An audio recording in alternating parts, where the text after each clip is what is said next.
بسم اللہ الرحمن الرحیم۔ السلام علیکم ورحمۃ اللہ وبرکاتہ۔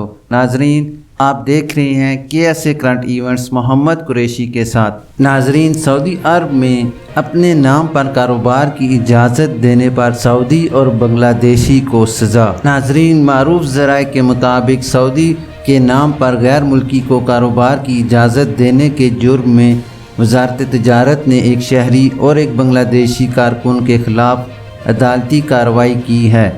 سابق ویب سائٹ کے مطابق وزارت تجارت نے کہا ہے کہ تفتیشی ٹیموں نے ریاض میں لوہے اور ایلومینیم کے ایک کارخانے پر چھاپہ مارا تھا۔ تفتیش کرنے پر معلوم ہوا کہ کارخانہ کاغذات میں سعودی شہری کے نام پر ہے، تاہم اس کی ملکیت بنگلہ دیشی تارک وطن کی ہے جو اسے چلا رہا ہے۔ مزید تفتیش کرنے پر معلوم ہوا کہ بنگلہ دیشی کارکن کے بینک معاملات اس کی تنخواہ سے کئی زیادہ ہیں۔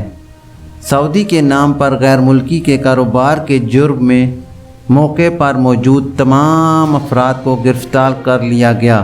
وزارت نے کہا کہ تمام شواہد اور ثبوت فراہم ہونے پر عدالتی کارروائی کی گئی، جس نے الزام ثابت ہونے پر مختلف سزائیں دی ہیں۔ عدالت نے سعودی شہری خالد بن محمد الزہرانی اور بنگلہ دیشی تارک وطن شیخ بہادر محمد اسماعیل کو قصوروار قرار دیا ہے۔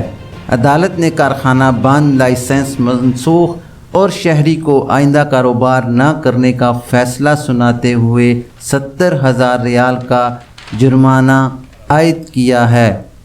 بنگلہ دیشی کارکن کو سزا کے بعد ملک سے بے دخل کرنے، اسے بلیک لسٹ کرنے اور کسی بھی ویزے پر آئندہ نہ آنے کا فیصلہ سنایا ہے۔